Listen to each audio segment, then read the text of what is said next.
Hello, folks. Welcome back to the Redeemed Marriage Podcast. This is Rusty and Heather Bryant. Summer Shorts. We are still answering your questions. We have maybe 3 or 4 more weeks of this, I guess. I don't really know. I lose track of... I highlighted like 6 questions. Yeah, but we're trying to figure out an effective way to continue answering questions even after our summer shorts are over. We could go into August with this because a lot of people still have summer in August. You're the only one that doesn't have summer past the middle of July. I go back to school a week when people are listening to this, if they listen to it the day it comes out.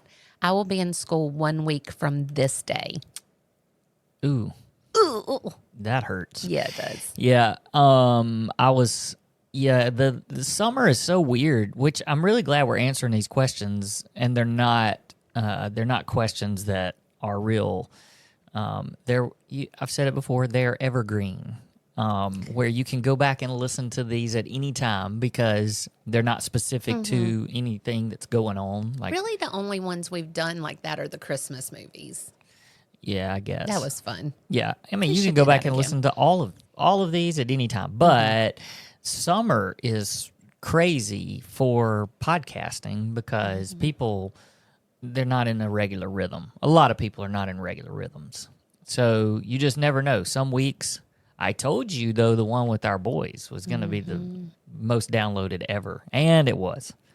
But I still have people. I had somebody text me yesterday and message me today about that podcast. Yep. So go back and listen if you haven't already. Were you spitting over there? What were you doing? No, I'm drinking coffee for those of you who are not. Those people can see you. It's fine. I'm slurping quietly. Okay.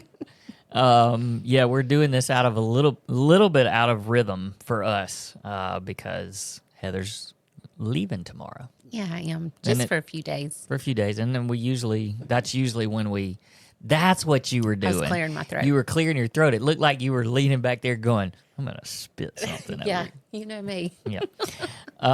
Okay, so summer shorts. This one might actually be short. I'm not making any promises That's right.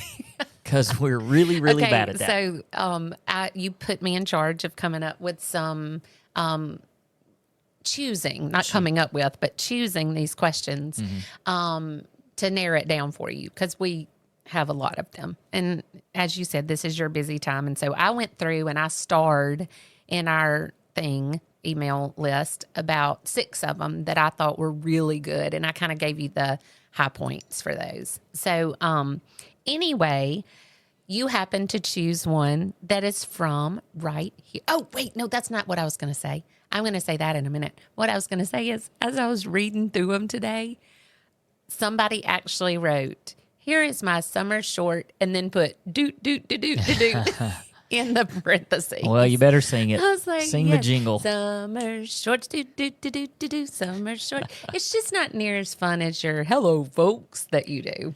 It's fine. People don't really react to that. Maybe they're just so used to it. Maybe I need to come up with a new one. And it's not mine. It wasn't new. It's a shout out to my favorite comedian. And then at the end, we've kind of gone with a shout out to our favorite pastor. And there you go. We're just a bunch of copycats. Yeah, we are. We're not very original. Hey, every good idea is stolen. It's what I've always been told. Okay, so what I was going to say is that today's question actually comes from right here in Clinton. Clinton, Which, Mississippi. I'm just going to go ahead and say, on our live drawing, if we draw somebody from Clinton, Mississippi, that's just going to be a freebie, and we'll draw again. Yeah. Because that's silly. Yep.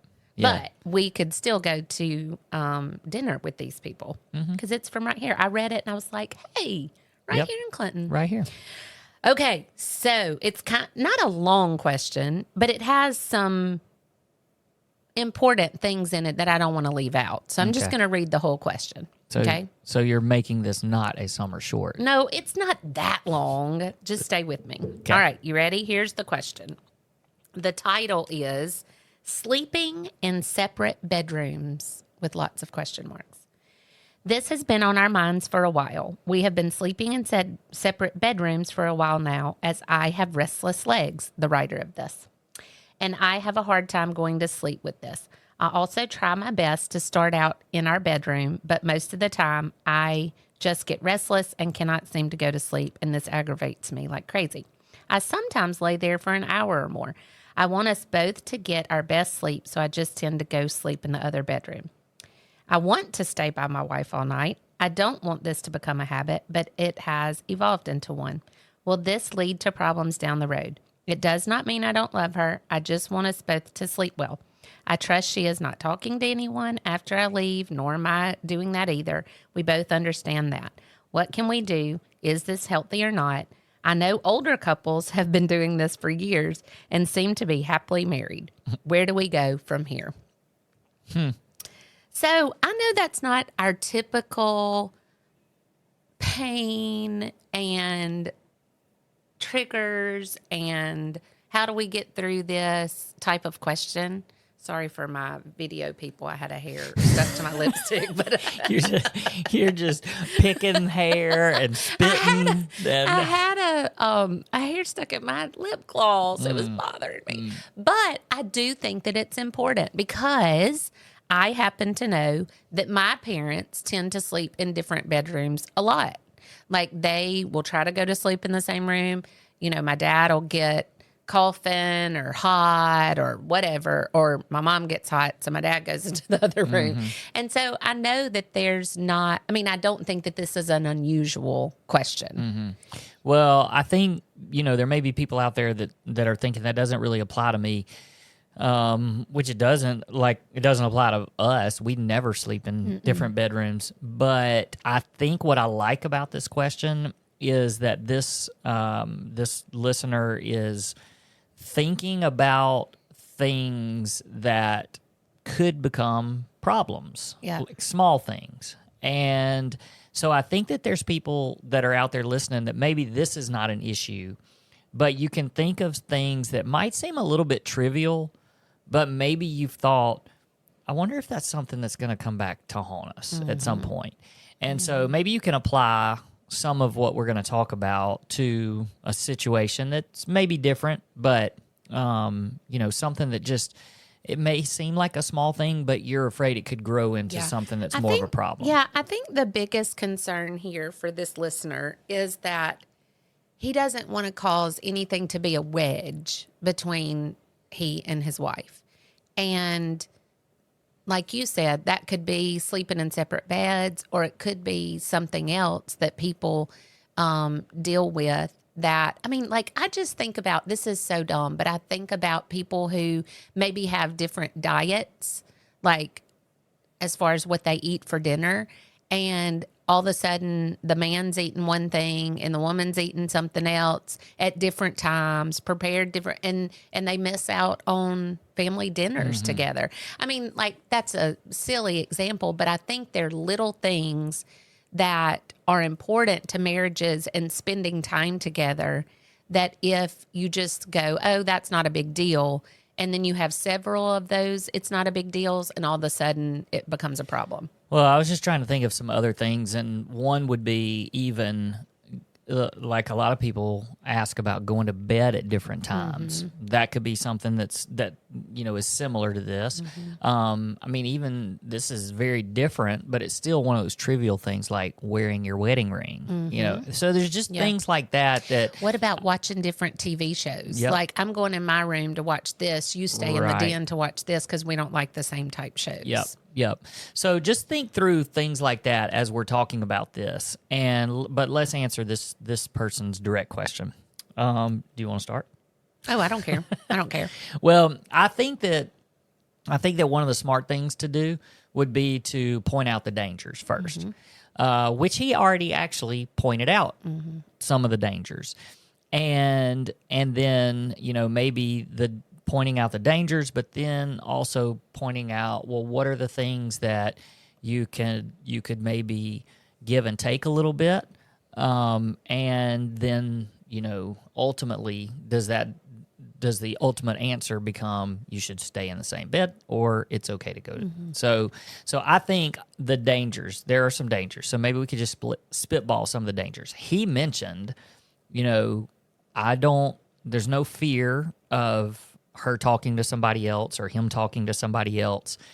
And I do think that that's not necessarily even just the talking to somebody else. I think that there could become this danger of, oh, well, I'm restless and not sleeping, so I'm going to go in here to another bedroom, and, then you just start playing on your phone, and not that, I mean, maybe it doesn't even lead to anything bad, or looking at things that you shouldn't look at, or talking to people. Maybe it's not even that, but it's just you're restless, so you go somewhere else, and because your wife's not there or your husband's not there, you just kind of start scrolling and wasting time, and then you don't sleep. You get no sleep, and your whole problem was you left the bedroom because you were restless.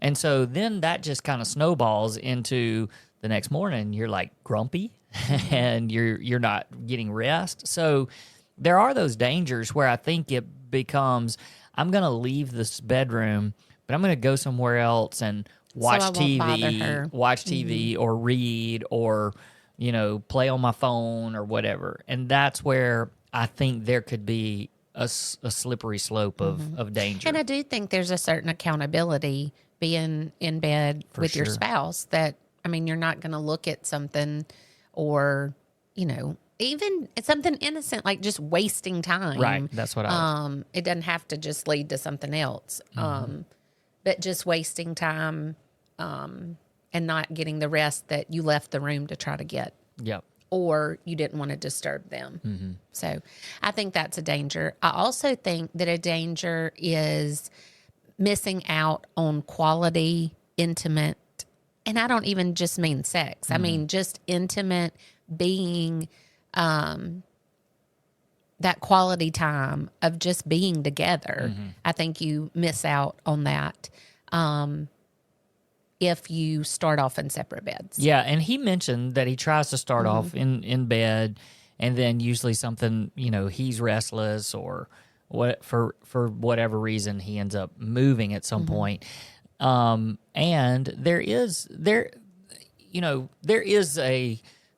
this disconnect that can happen there. I mean, a great example of this is we try our best to go to bed together, and we usually read. We don't go to sleep at the same time. I mean, I'm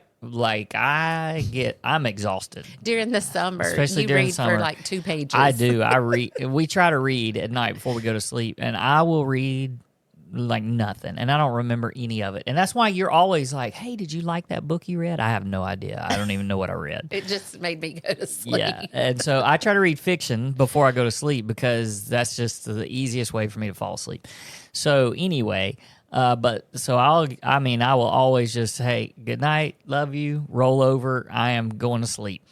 But where the connection continues throughout the night is, even last night, I woke up at some point and I was like, I hadn't really heard her breathing and stuff. And so you just get to reach out and feel your breath, and feel you breathing up and down and your body moving. And then I'm like, oh, okay, we're good.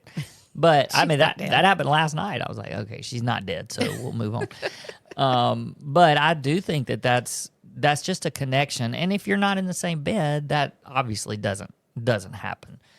So yeah, those are a few things that I thought of that could just be dangers that to be aware of. The great thing is that he mentioned that, and he said, so the compromises, and we don't like the word compromise, but maybe the give and take a little bit is let's start off in the same bed together. Like I thought of one more danger, and I meant to mention this. One danger is if you have children, that could be a little bit tough. Yeah. Because if your children see you sleeping in different beds, then there's some questions probably that come up. Right. And so you would have to navigate that situation. Because, I mean, you may think, oh, well, we wake up before our kids. But you also may have kids that walk into your bedroom during the night, and they're like, wait, why are y'all sleeping in different beds? And so, or on the couch or yeah, whatever. yeah. And, you can obviously explain it and say, well, I was having trouble sleeping, whatever. I was restless, and so I came and got into another room so we could sleep better. And most kids are going to be fine with that. But you just need to be aware if it's something that's ongoing and it happens all the time, they may question, why are mommy and daddy not sleeping together? And you're also, I think that everybody would say, in a perfect world, we would love to sleep together. Sure. I mean, in a perfect world, everybody would be like, oh, I wish that I never even got hot. I wish we could cuddle and sleep together. Yeah. But that's just not reality. But you're also teaching your children, if you have children, and if they just see mom and dad sleeping in different bedrooms the whole time they're growing up, then that may be what they think. Right. And Right. you probably are like, man, I hope my kids sleep with their spouse every night. So Well, and I can remember back to when my parents first started saying that they or I noticed that dad would come out of the back bedroom, and it wasn't a lot when I was young. Right. This has been like older. And even like my sister and her husband were building a house, and they had a few months left to build their house. And so their family stayed with my parents. And I can remember my dad go, oh no, where am I going to sleep? I've lost my extra Somebody bedroom. stole my bedroom. Exactly.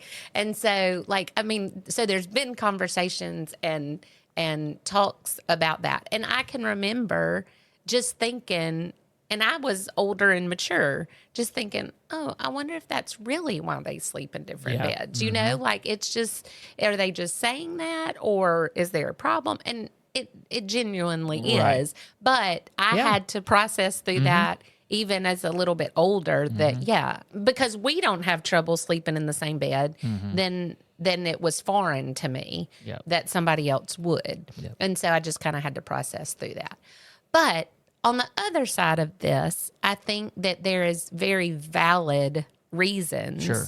for getting up, because if somebody was really restless and tossing and turning like he's saying he is because of his restless legs and things like that, I would be like, oh my gosh, get out so I can sleep. Yeah, coughing. Yeah, if you're that- sick or whatever, like I get it. I get that's a problem.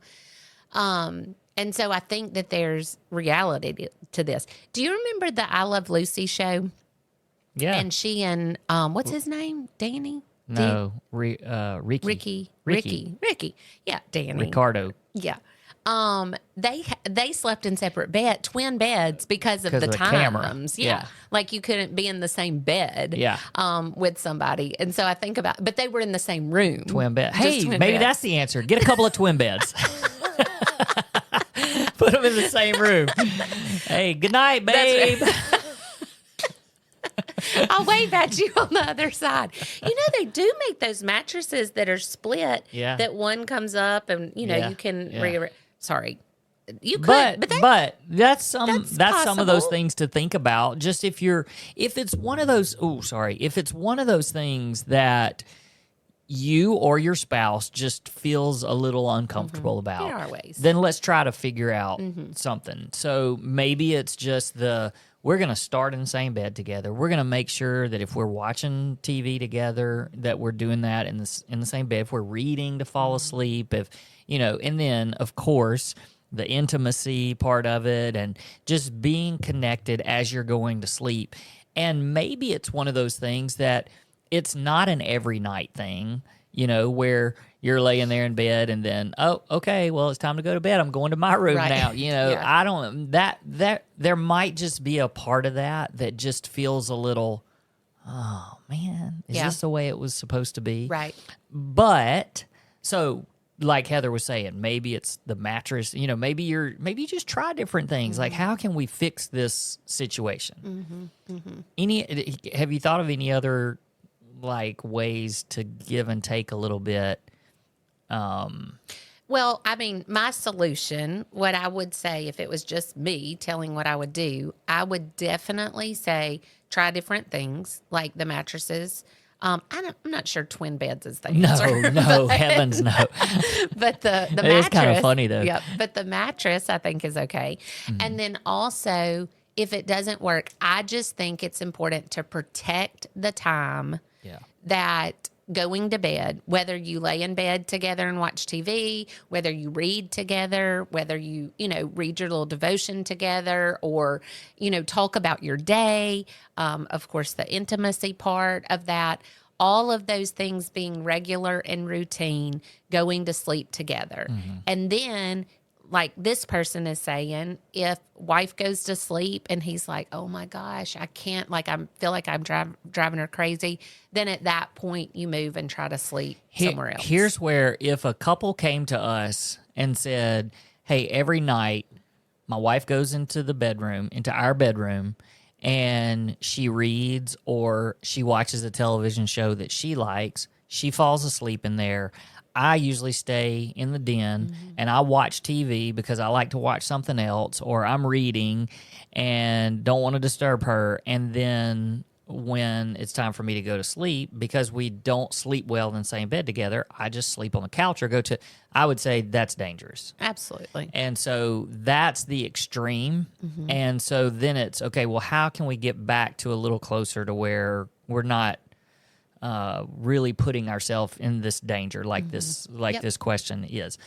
Now, all of that to say, also, so much of marriage is communication. Like, let's just talk about this. And so, what if you have a couple and both of you are just like, we don't care. Like, we just want to sleep. One of us has to wake up early. One of us is restless. One of us gets hot, and neither one of us care. And I think that this also happens during little bitties. Like, I'll just sleep with the kid so the kid will sleep, or I'm going to sleep in here so that I hear the baby better. And there's seasons that is going to change. But back to what you were saying. Sorry. Yeah. So are you saying that those are times that are okay, or are you just saying be careful? No, I'm just saying be careful. Yeah. Because I get, hey, I have to be up in the morning and you get to stay home with the baby.